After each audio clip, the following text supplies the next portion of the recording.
চলো না, পুলিশের কাছে যাই। একবার ধরিয়ে দিলে ওরা কিছু করতে পারবে না ওরা। রেহেনা ফিসফিসিয়ে বলে ওঠে। আতায়ুর বলে, তুমি জানো না রেহানা, ওরা কি কি করতে পারে। তোমার কোনো ধারণা নেই। ইশতিয়াকের কাহিনী মনে আছে তোমার? মারুফার সাথে কি হয়েছিল ভুলে গেলে?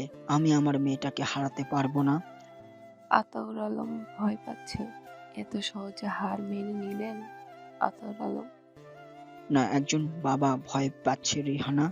এমন সময় ফোনের রিংটন বেজে ওঠে। আতায়ুর আলম চমকে উঠে ফোনটা রিসিভ করে কানে ধরে। ওপাশ থেকে কণ্ঠে বিদ্রুপ নিয়ে তার চাচাতো ভাই খোরশেদ বলে ওঠে, আগামীকাল নির্বাচন, আর আজ সশস্ত্র প্রার্থী আতাউর আলম নির্বাচন বর্জন করেছে। খবরটা কি সত্যি? আতায়ুর আলম একটা দীর্ঘশ্বাস ছেড়ে বলে, সত্যি? 10 শব্দটি মুখ থেকে উচ্চারণ করেই ফোন কেটে দেয় সে। স্বামী নিয়ে আসার আলোকে টানতে টানতে এনে লিভিং রুমে দাঁড় করায়। আলো কিছুটা টলছে। স্বামীন ঋতুর দিকে তাকিয়ে বলে, ওকে কিছু খাওয়াও। আমি খাবো না, এই বাড়ির কিছু আমি মুখে দেব না, বললাম তো। চেঁচিয়ে বলতে থাকে আলো। স্বামীন আলোর দিকে তাকিয়ে বলে, কতক্ষণ থাকবে না খেয়ে? আচ্ছা ঠিক আছে, আমিও দেখতে চাই তুমি কতক্ষণ না খেয়ে থাকো। আলো স্বামীনের দিকে রাগী দৃষ্টিতে তাকিয়ে থাকে। সীতারা এসে ঋতুর হাতে একটা গ্লাস দিয়ে বলে, বড় ভাইজানের মিন্ট লেমন ভাবি। ঋতু গ্লাসটা স্বামীনের হাতে তুলে দিতে যাবে, তখনই ইলহাম ধমকের সুরে বলে, তুমি কেন দিচ্ছ? ভাই আর বউ দেবে, ওর হাতে গ্লাস দাও। স্বামীন আলোর দিকে তাকায়। ঋতু আমতা আমতা করতে থাকে। ঈশিতা আলোকে দেখে। আলো সবাইকে অবাক করে দিয়ে ঋতুর হাত থেকে গ্লাসটা নেয়। তারপর স্বামীনের চোখের দিকে একবার তাকিয়ে গ্লাসের পানীয়টুকু স্বামীনের মুখে ছুঁড়ে মারে। ঘটনার আকস্মিকতায় সবাই চমকে ওঠে। আলো গেস্ট রুমের দিকে ছুটে যায়। তার দুর্বল শরীর নিয়ে ছুটতে বেশ বেগ পেতে হচ্ছে। মনে হচ্ছে এক্ষুনি সে নিচে পড়ে যাবে। স্বামীন ভেজা মুখ নিয়ে দাঁড়িয়ে আলোকে দেখে। সবাই তাকে দেখছে। কিছুক্ষণ ওখানে দাঁড়িয়ে থেকে পাঞ্জাবির হাতা গুটিয়ে নিয়ে সে নিজের ঘরে চলে যায়। মুখে পানির ঝাপটা দিয়ে মুখটা পরিষ্কার করে ওয়াশরুম থেকে বেরিয়ে আসে স্বামীন। গায়ের পাঞ্জাবিটা এক টানে খুলে রকিং চেয়ারের উপরে ছুঁড়ে মেরে বিছানায় এসে বসে। হাত বাড়িয়ে ফোনটা হাতে নিয়ে সময় দেখে সে। বেলা 3টে প্রায়। হঠাৎ ইসমামের কথা মনে পড়ে তার। ইসমামকে তো এসবের কিছুই জানানো হয়নি। এসব জানতে পারলে নিশ্চয়ই খুব রিয়্যাক্ট করবে। স্বামীনের ভালো মানুষ তাই বলে কথা। স্বামীন আন মনে হাসে। ইসমাম একেবারেই মায়ের মতো হয়েছে। ফোনটার দিকে কিছুক্ষণ তাকিয়ে থেকে ইসমামকে ফোন দেওয়ার মনস্থির করেও ফোন দেয় না। এখন নিশ্চয়ই ঘুমাচ্ছে। শুধু শুধু বিরক্ত করে কী লাভ। এমন সময় ফোনের রিংটোন বেজে ওঠে। ফোনের স্ক্রিনে যার নাম্বারটা ভেসে উঠেছে তার নাম হলো আতায়ুর আলম। এখন ফোন ধরলেই, ইয়াসার আমার মেয়েটাকে একটু দেখবো, ইয়াসার আমার মেয়েটাকে ছেড়ে দাও, ইয়াসার আমি তোমার পা ধরবো, এসব বলে বলে কাঁদবে। ইয়াসার তা জানে। সে রিসিভ করে না ফোনটা। তরপাতে থাকুক। যতক্ষণ জামিল আইসিইউতে থাকবে ততক্ষণ আতায়ুর আলম ও মেয়ের সাথে কথা বলতে না পারার যন্ত্রণায় তরপাতে থাকুক। ফোনটা সুইচ অফ করে রেখে স্বামীন উঠে দাঁড়িয়ে খালি গায়ে আয়নার সামনে গিয়ে দাঁড়ায়। কিছুক্ষণ নিজের প্রতিবিম্বের দিকে তাকিয়ে থেকে বিড়বিড় করে বলি, পিশাচ স্বামী ইয়াসার মির্জা। এমন সময় দরজায় টোকা পড়ে ইয়াসারের। গম্ভীর কণ্ঠে জানতে চায়। কে? ফুলির মা চেঁচিয়ে বলে ওঠে, নতুন ভাবি জ্ঞান হারাইছে ভাইজান। গায়ে একটি নেভি ব্লু রঙের পোলো টি শার্ট চাপিয়ে দ্রুত পায়ে হেঁটে নিচতলার গেস্ট রুমের দিকে যায় ইয়াসার। আলো অচেতন হয়ে মেঝেতে পড়ে আছে। তাকে ঘিরে বসে আছে ঋতু, ঈশিতা, হেনা ও ফুলির মা। স্বামীনকে দেখে ঋতু উঠে দাঁড়ায়। আতঙ্কিত মুখ নিয়ে বলে, ভাইয়া, অবস্থা খুব খারাপ মনে হচ্ছে, চোখে মুখে পানি ছিটিয়ে দেয়। পানি ছিটানোর থেকেও পানি খাওয়াটা জরুরি ঋতু। ওকে উঠিয়ে বিছানায় শুইয়ে দাও।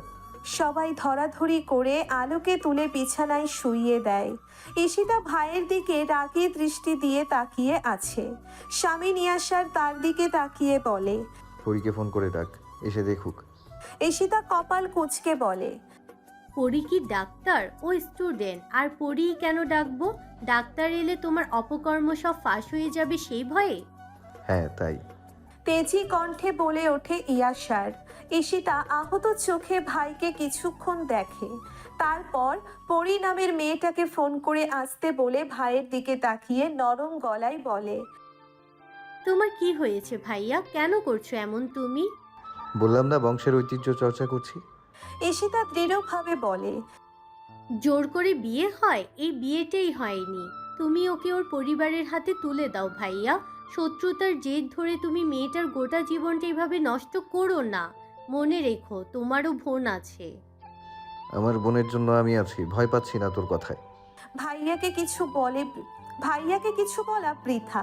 ঈশিতা করুণ দৃষ্টিতে বিছানায় অচেতন হয়ে পড়ে থাকা আলো নামের মেয়েটিকে দেখে। উজ্জ্বল শ্যামলা বর্ণের মায়াবী মুখটা কিরকম মলিন হয়ে আছে। ভাইয়া কিভাবে পারছে এমনটা করতে? তার কেন একটুও মায়া হচ্ছে না? রিহানার হাতের পানির গ্লাসটা হাত থেকে মেঝেতে পড়ে ভেঙে গিয়ে তীব্র আওয়াজ হয়। কাঁচের টুকরোগুলো গোটা মেঝেতে ছড়িয়ে ছিটিয়ে আছে। স্ত্রী পুনরায় অজ্ঞান হয়ে মাটিতে লুটিয়ে পড়েছে ভেবে আতায়ুর আলম ছুটে আসে। এসে রেহেনার দিকে তাকিয়ে ঘন ঘন নিঃশ্বাস ফেলে। রেহেনা থমথমে মুখ নিয়ে ঠান্ডা গলায় বলে, আলোর আপু, মেয়েটার কি হলো আলোর আপু? আতায়ুর আলম এগিয়ে আসে স্ত্রীর কাছে। রেহেনা হাউমাউ করে কেঁদে দিয়ে বলে, মেয়েটার গায়ে হাত তুলেছে, নিশ্চয়ই মেয়েটাকে মারছে খুব। মায়ের চিৎকার শুনে আজান আর আয়াত ছুটে এসে দাঁড়ায়। রেহেনার শরীরটা হঠাৎ কেঁপে ওঠে। আতায়ুর আলম এসে স্ত্রীকে ধরে। রেহেনা অস্ফুট স্বরে বলে, মেয়েটাকে দেখবো, কথা বলবো মেয়েটার সাথে। তুমি ওই পশুটাকে ফোন করে বলো আমরা সবাই মিলে ওর পায়ে পড়বো। ওই শুধু মেয়েটার সাথে একটু কথা বলিয়ে দিক। আতায়ুর আলম দু চোখ বন্ধ করে একটা নীরব আর্তনাদ করে ওঠে। সে তো সেই কখন থেকে চেষ্টা করে যাচ্ছে আলোর সাথে একটু কথা বলবে বলে। নির্দয় পশু পাষণ্ড ইয়াসারের মন গলেনি। আজান আয়াত একে অপরের মুখের দিকে তাকায়। ছোট থেকে বন্ধু মহলের সবাই তাদের খেপিয়ে এসেছে লুজার্স টুইন বলে। জীবনের এই পরিস্থিতিতে দাঁড়িয়ে তাদের এটাই মনে হচ্ছে তারা আসলেই লুজার্স। হঠাৎ কলিং বেলের আওয়াজ হয়। আতায়ুর আলম স্ত্রীকে ছেড়ে দিয়ে গিয়ে দরজা খোলে। দরজার বাইরে দাঁড়িয়ে আছে রনি, হাতে একটা প্যাকেট তার। মুচকি হেসে আতায়ুর আলমের দিকে প্যাকেটটা বাড়িয়ে দিয়ে বলে, মায়ের ব্লাড প্রেশারের ওষুধ। ধীর পায়ে গেস্ট রুমে ঢুকে পরি প্রথমে স্বামীনের দিকে তাকায়। স্বামীনের দিকে তাকিয়ে একটা ঢোক গিলে সে চোখ নামিয়ে নেয়। শ্রদ্ধা করলেও স্বামীন ভাইয়াকে সে ভীষণ ভয় পায়। সজ্ঞানে কখনো স্বামীনের সামনে পড়ে না সে। পরীর পিছু পিছু ঘরে ঢুকে পোনা।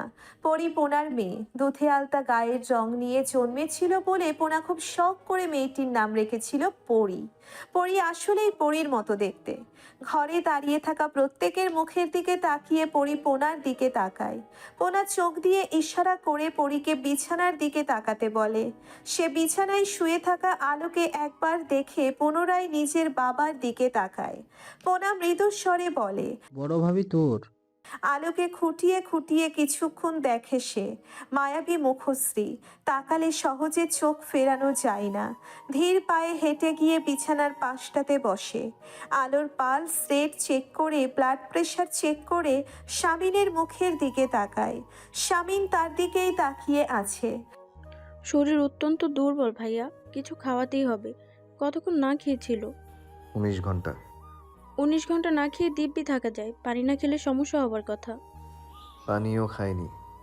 পরি আলোর দিকে তাকায়। সে কিছুই বুঝতে পারছে না এখানে কি হচ্ছে। কাউকে জিজ্ঞেস করবে সেই সাহস পরির নেই। নিচু স্বরে দৃষ্টি আলোর মুখের দিকে রেখে বলে, পানি শূন্যতার জন্যই হয়েছে, একটা চামচ দিয়ে খানিকটা পানি খাইয়ে দাও ঈশিতা আপু। তারপর বলে, এর হাত পায়ে ম্যাসাজ করে দাও, ধীরে ধীরে হুঁশ ফিরে পাবে। স্বামীন পরির কথা শুনে আলোর মুখের দিকে তাকায়। ঠোঁট বাঁকিয়ে ম্লান হাসে। মনে মনে বলে, বোকা বাবার ফটকা চালাক মেয়ে। এই রকমের যাতা স্ট্যামিনা নিয়ে এত তেজ দেখাও তুমি? ঈশিতা একটা গ্লাস আর একটা চামচ এনে আলোর মাথার কাছে বসে। ঋতু এবং সীতারা আলোর হাতে পায়ে মাসাজ করে দিচ্ছে। দীর্ঘ সময় অতিবাহিত হয়। ফুলির মা হঠাৎ করে বলে ওঠে, আসতে না আসতে তোমারে দিয়া নিজের সেবা করাইয়া নিতেছে তোমার বড় যা। ঋতু মাথা তুলে ভ্রু কুঁচকে ফেলে। ফুলির মা প্রায় ভুলে গিয়েছিল এই ঘরে ইয়াসার রয়েছে।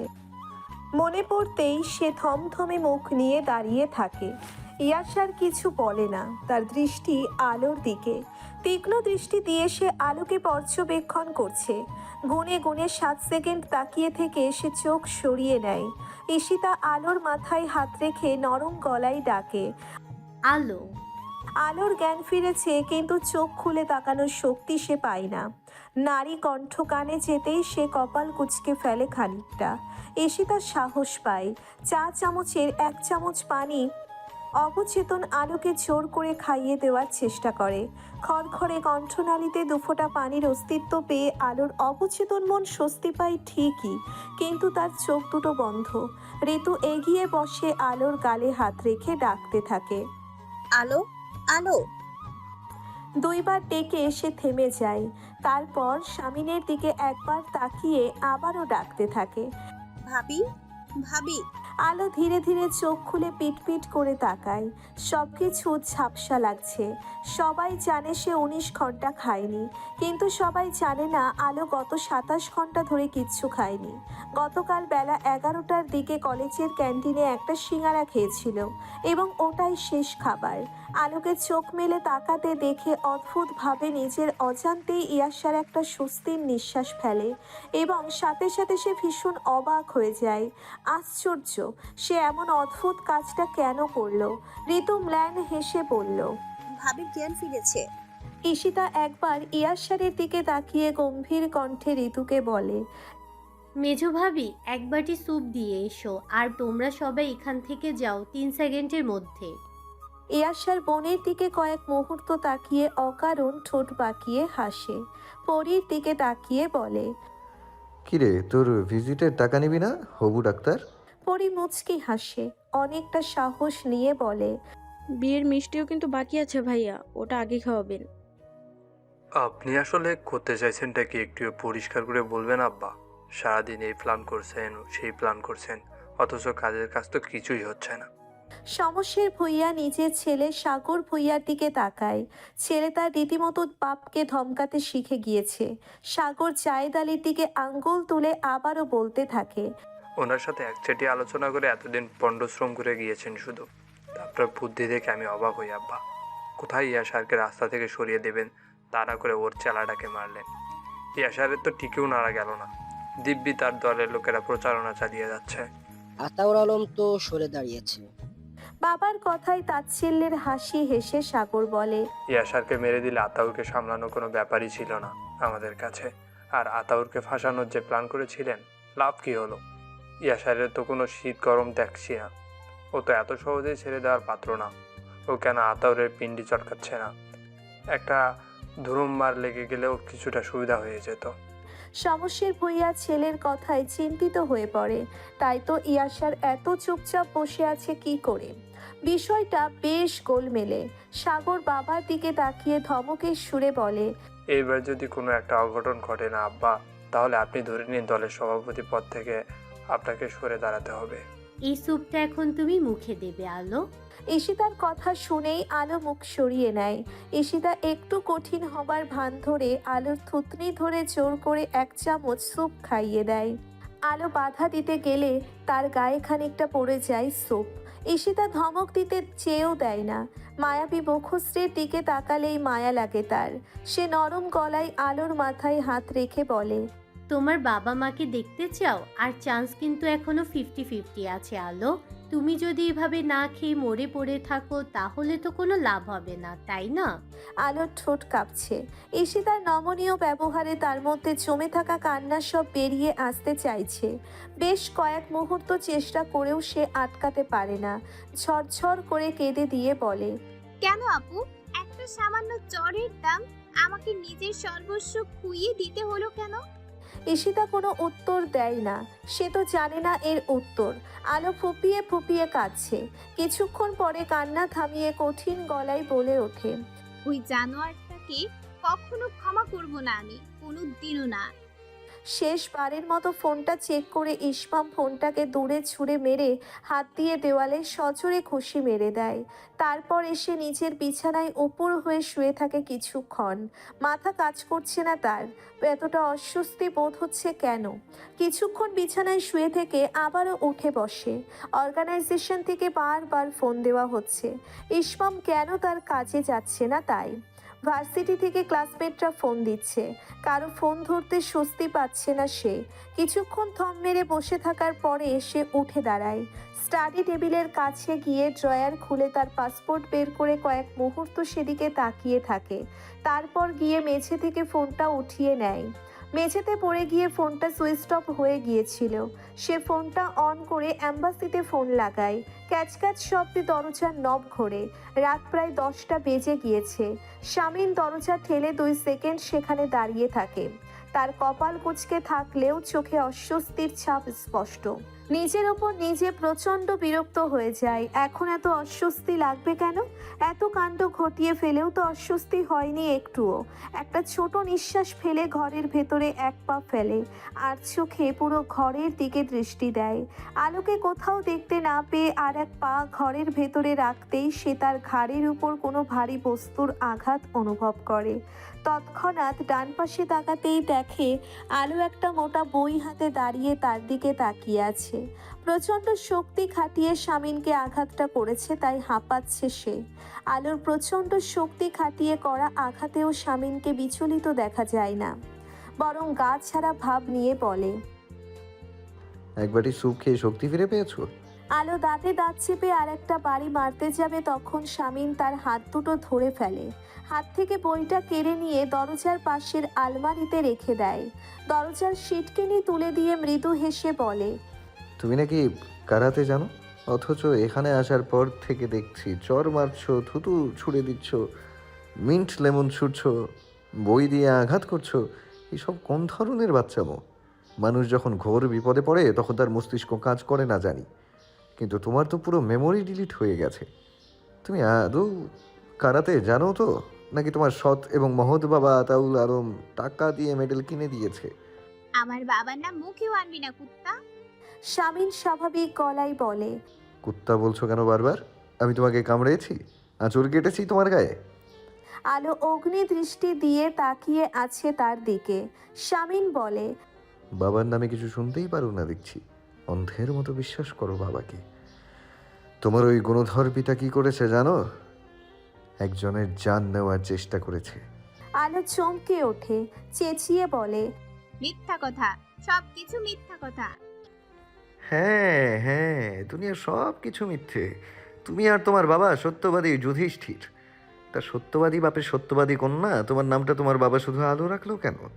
তোমার নাম রাখা উচিত ছিল সত্যের আলো। আলো বিদ্রুপ গায়ে না মেখে গলায় ঝাঁঝ বজায় রেখে চেঁচিয়ে বলে, ভয় দেখিয়ে বিয়ে, কতগুলো মানুষকে জিম্মি করে রাখা, তাদের ব্ল্যাকমেইল করা, জোর করে একটা মেয়ের সর্বনাশ করা। তুই তো কাফিরের থেকেও এক ধাপ উপরে।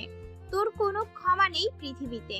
যেদিন ধরা পড়বি জান নিয়ে বাঁচতে পারবি না জানোয়ার। শামীম আলোর দিকে শীতল চোখে তাকিয়ে আছে। আলো বলতে থাকে, নিজের ঘরে এনে ভাবছিস স্বামীর অধিকার ফলাবি? তার আগে আমি প্রাণ ত্যাগ করব। আমি তো তোমাকে কিছুই বলিনি, তুমি আগ বাড়িয়ে এত কিছু বলছো কেন? কেন জোর করে এই রুমে এনেছিস আমায়? হাঁপাতে থাকে আলো। শামীম মৃদু হেসে বলে, আমি তো জোর করিনি, শুধু বলেছে তোমার কোন ভাই এখন কি করছে। একজন দোকানে গিয়ে থার্মোমিটার কিনছে, অন্যজন গেটের কাছে দাঁড়িয়ে আছে, ব্যাস। আর তুমি তাতেই ভয় পেয়ে চলে এলে ঋতুর সাথে আমার শোবার ঘরে। আলো ছুটে এসে শামীমের কলার ধরে চেঁচিয়ে বলে, পিচাস নমরুদ। শামীম আলোর হাত ছাড়িয়ে বলে, আমার 3টা পাঞ্জাবির বোতাম ছিঁড়েছো তুমি, এগুলো কিন্তু তোমাকে দিয়েই ঠিক করানো হবে। আলো ফোঁস করতে থাকে। গলা থেকে আর কোনো কথা বের হচ্ছে না তার। শামীম মৃদু স্বরে বলে, কি? এক বাটি স্যুপের শক্তি ফুর হয়ে গিয়েছে? ফেরাউন। আলো হাঁপাতে হাঁপাতে বলে, তাই নাকি?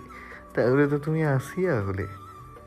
ডান হাত দিয়ে পকেট থেকে একটা চেক বের করে আলোর হাতের কবজি শক্ত করে ধরে ফেলে শামীম। চেকটা আলোর হাতের মুঠোয় পুরে গম্ভীর কণ্ঠে বলে, বিয়ের কাবিনের টাকা। আলো হাত ছাড়িয়ে চেকটা ছিঁড়ে টুকরো টুকরো করে শামিনের দিকে ছুঁড়ে মারে। শামিন বলে, ঠিক আছে, নগদ ক্যাশ দিচ্ছি। তুই মরবি মরবি তুই খুব শীঘ্রই ফেরাউন। তাই নাকি? তা নীলনদ কোথায়? বাংলাদেশে তো কোনো নীলনদ নেই। আলো অহেতুক তাকিয়ে থাকে শামিনের দিকে।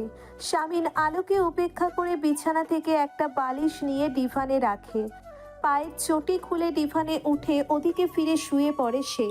গম্ভীর কণ্ঠে আলোকে বলে, ঘুমিয়ে পড়ো, আমি আছড়াবো না, কামড়াবো না। পাখির কিচির মিচির নতুন সকালের আহ্বান জানিয়ে দিয়েছে। জানালার থাই গ্লাস ভেদ করে কড়া মিষ্টি রোদ এসেছে, আলোর গালে আদর দিয়ে যাচ্ছে। মেঝেতে বসে বিছানার উপরে মাথা ঠেকিয়ে ডান পাশে কাত হয়ে ঘুমিয়ে গিয়েছিল আলো। বাম গালে রোদের উষ্ণতা তার দীর্ঘ ক্লান্তিময় ঘুমের ইতি টানে। ধীরে ধীরে চোখ মেলে তাকায় সে। ছোটবেলা থেকে আলো অচেনা কোনো নতুন পরিবেশে ঘুমোতে পারে না, কিন্তু এই 2 রাজ্যে মানসিক ধকল আলো সামলেছে, তাতে এরকম গভীর ঘুম হওয়া স্বাভাবিক। মাথা এখনো ভারী হয়ে আছে যন্ত্রণায়। হাত দিয়ে কপাল চেপে ধরে এদিকে ওদিকে তাকায় সে। তারপর নিজেকে দেখে গায়ের শাড়িটা ঠিকঠাকভাবেই আছে। বিছানায় এক হাত রেখে ভর দিয়ে উঠে দাঁড়ায় সে। এই অচেনা ঘরটিতে সে ছাড়া আর কেউ নেই। ওই পিশাচটাও উধাও।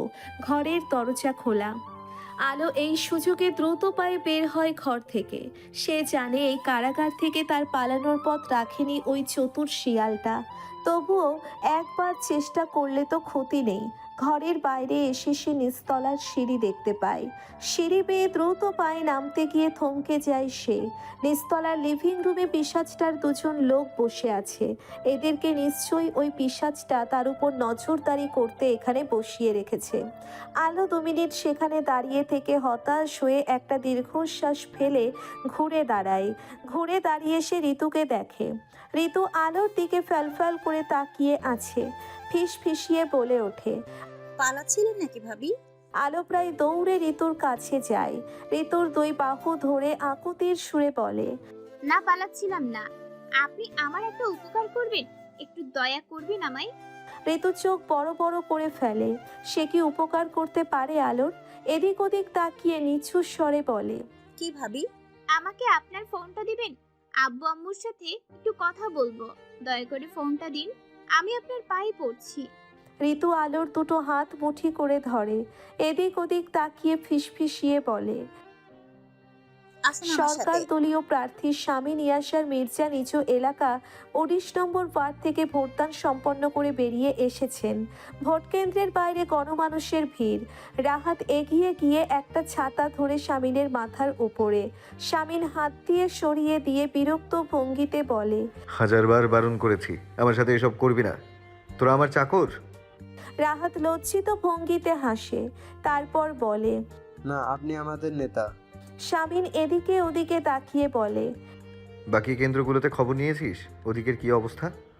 এমন সময় রাহাতের ফোন বেজে ওঠে। রাহাত পকেট থেকে ফোনটা বের করে শামিনের দিকে তাকিয়ে বলে, সবুজের ফোন। ও তো 15 নাম্বার ওয়ার্ডে আছে, নতুন 20 প্রাথমিক বিদ্যালয়, সমের ভুইয়া এলাকায়। শামিন বলে। জলদি ফোন রিসিভ কর। রাহাত শামিনের কথা মতোই ফোনটা রিসিভ করে লাউড স্পিকার অন করে দেয়। ওপাশ থেকে চেঁচিয়ে ওঠে সবুজ, রাহাত, আমাদের এজেন্টদের কাজে ব্যাঘাত ঘটানো হচ্ছে। 2 দলের মধ্যে হাতাহাতি হয়েছে এক পর্যায়ে। পুলিশ কি করেছে? ঘাস খাচ্ছে? সরকারি পার্টির এজেন্টদের সাথে গাইগুই করে বুকের পাঠা দেখে। সমসমের ধামড়া ছেলেটা করেছে সব। কি করব, ভাইকে বল ওসিকে ফোন দিতে। শামিন রাহাতের হাত থেকে ফোন নিয়ে বলে, ওসিকে ফোন করার দরকার নেই, আমি রাখছি। তুই শুয়োর গুলোকে চিহ্নিত করে রাখ। আতায়ুর আলম ফোনটা রিসিভ করে কানে ধরতেই আলো কাপা কাপা গলায় বলে ওঠে, আব্বু। আতায়ুর আলম 2 চোখ বন্ধ করে একটা গভীর নিঃশ্বাস ফেলে। তার মুখে কোনো কথা আসছে না। আলো বলতে থাকে, কার জ্বর আব্বু? তোর আম্মুর জ্বর উঠেছে, প্রেশার বেড়ে গিয়েছে।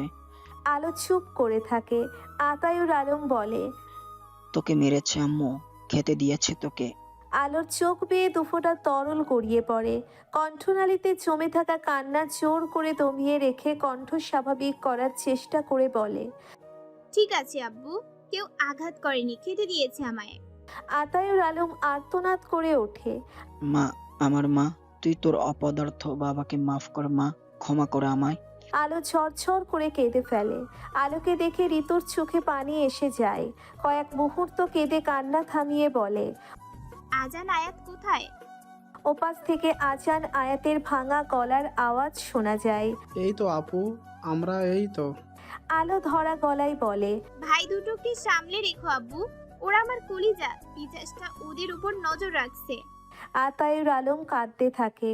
আলো বলে, আমার সুপার হিরো এভাবে কাঁদতে পারে না। তুমি কেঁদো না আব্বু, ইয়াসার আমাকে আর যাই করুক জানে মারবে না। তোমার মেয়ে হয়তো বেঁচে থাকবে। আমি কি পাপ করেছি আম্মু? আলো চুপ করে থাকে। তারপর বলে, নির্বাচন বর্জন করেছ আব্বু? দরকার নেই, দরকার নেই, আমার আর কিছু দরকার নেই। আলো মুখে হাত চেপে কিছুক্ষণ কেঁদে নেয়। তারপর কণ্ঠস্বর স্বাভাবিক রেখে বলে, রাখছি আব্বু, আম্মুকে দেখবে। এই নাম্বারে আর ফোন করবে না, একজন বিপদে পড়ে যাবে তাহলে। ফোন কেটে আলো ধপ করে মেঝেতে বসে পড়ে। ঋতু নিচু হয়ে বসে নরম গলায় বলে, ভাবি কাঁদবেন না। ডাকবেন আমায় ভাবি, আমি কারো ভাবি নই। না আমি কারো বউ, ডাকবে না ভাবি আমায়, ডাকবে না, ডাকবে না। গলা ছেড়ে চিৎকার করতে থাকে আলো। কিরে, ভাইকে দেখে তোর সব হাওয়া বেরিয়ে গেছে? কথাটি বলেই সবুজ সাগরকে কুৎসিত একটা গালি দেয়। সাগর তাতে ভ্রুক্ষেপ না করে ইয়াসারের দিকে তীক্ষ্ণ দৃষ্টি দিয়ে তাকিয়ে থাকে। ইয়াসার তার দিকে তাকিয়ে আছে। কিছুক্ষণ পরে নীরবতা ভেঙে সাগর হেসে বলে, অনেকদিন পর তোর সাথে দেখা হলো ইয়াসার, দেখে খুব ভালো লাগছে, আমি আনন্দিত। কিন্তু আমার ভালো লাগছে না, ইচ্ছে করছে তোর গালটা চেপে ধরে জানটা বের করে দিতে। ঠান্ডা গলায় জবাব দেয় ইয়াসার। সাগর উচ্চ শব্দে হাসতে থাকে। হাসি থামিয়ে বলে, ধীরে নেতা ধীরে, ভোট কেন্দ্রে দাঁড়িয়ে জনগণের জান নেওয়ার হুমকি দিচ্ছেন। কেউ ভোট দেবে আপনাকে? এক সময় তুই আমার অনেক ভালো বন্ধু ছিলি, তাই তোকে বরদাস্ত করে গিয়েছি সাগর। নিজের অওকাদের মধ্যে থাকবি, নয়তো খুব খারাপ হবে। সাগর দাঁতে দাঁত চেপে শার্টের হাতা ফোল্ড করতে করতে বলে, কি করবি তুই, কি করবি? শালা কাপুরুষ, আতাউরের মতো একটা চামচিকা, যার দলের লোক পেরে দিয়ে সে কি করবে আমাকে? তুই কিভাবে জানলি আতাউর সব করেছে? স্বামীনের এমন সরাসরি প্রশ্নে সাগর থতমত খায়। আমতা আমতা করে বলে, জানি, সব খবর আসে আমার কাছে। আচ্ছা তুই আতাউরের সাথে কি করছিস বলতো? শালা বসে গিয়েছে, কোনো গলায় রামদা ধরেছিলি নাকি? বেশি চালাকি করবি না সাগর, এখানে কোনো ঝামেলা করবি না। সত্যি যদি মায়ের বুকের দুধ খেয়ে থাকিস তাহলে নির্বাচনের ফলাফল পর্যন্ত অপেক্ষা কর, তখন মুখোমুখি হ। আচ্ছা তাই নাকি? খুব আত্মবিশ্বাস না তোর? তুই তো মেয়েদের হাতে চর খাস শালা, তোকে কে ভোট দিবে? স্বামীন দাঁতে দাঁত চেপে দাঁড়িয়ে থাকে। এখানে সে মারামারি করতে চায় না, নয়তো আজ সাগরের খুব খারাপ অবস্থা করে ফেলতো। ঋতু একটা প্লেটে অল্প ভাত এবং একটু মাংসের তরকারি নিয়ে ইয়াসারের ঘরে ঢোকে। আলো মেঝেতে বসে বিছানায় পিঠ ঠেকিয়ে রেখেছে। তার দৃষ্টি মেঝের দিকে। ঘরে ঋতুর অস্তিত্ব টের পেয়ে তার দিকে তাকায়। আলোর মুখোমুখি হয়ে মেঝেতে বসে ঋতু প্লেটটা তার দিকে বাড়িয়ে ধরে। নিন ভাবি, ভাতটা খেয়ে নি, অল্প এনেছি।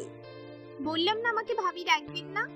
ঋতু ম্লান হেসে বলে, আচ্ছা ডাকবো না, আপনি খেয়ে নিন না প্লিজ, দয়া করে খেয়ে নিন। আলো প্লেটে হাত দেয়। কিছুক্ষণ প্লেটের দিকে তাকিয়ে থেকে বলে, এই খাবার কোথা থেকে আসে জানো? তোমার শ্বশুর বাড়ির পাপের টাকায়। ঋতু চুপ করে থাকে। এমন সময় ঈশিতা ঘরে ঢোকে। সে দরজার বাইরে থেকে আলোর কথা শুনে ফেলেছে। ঘরে ঢুকে আলোকে বলে, খাবারটা যেভাবেই আসুক এটা তোমার রিজিকে ছিল, এখন খেয়ে নাও, কালকের মতো শুরু করো না। ভাইয়া সন্ধ্যায় বাড়িতে আসতে সিনক্রিয়েট হবে, চুপচাপ থাকো, শান্ত থাকো। আমি ভাইয়াকে বোঝাচ্ছি যাতে সে তোমার প্রতি নরম হয়। ঋতু মাথা তুলে ঈশিকাকে বলে, ভোট দিয়েছো আপা? হ্যাঁ ভাবি, তুমি যাও, মেঝো ভাইয়া অপেক্ষা করছে তোমার জন্য। ঋতু উঠে চলে যায়। ঈশিতা আলোর কাছে এগিয়ে এসে বিছানায় বসে। আলোর দিকে দৃষ্টি দিয়ে ঠান্ডা গলায় বলে, খেয়ে নাও, আমি এখানে বসে আছি। আলো, খেয়ে খালি প্লেটটা আমার কাছে দাও। অবসেশন পার্টির সভাপতি শমশের ভূঁইয়া পেয়েছে 48,306 ভোট। অপরদিকে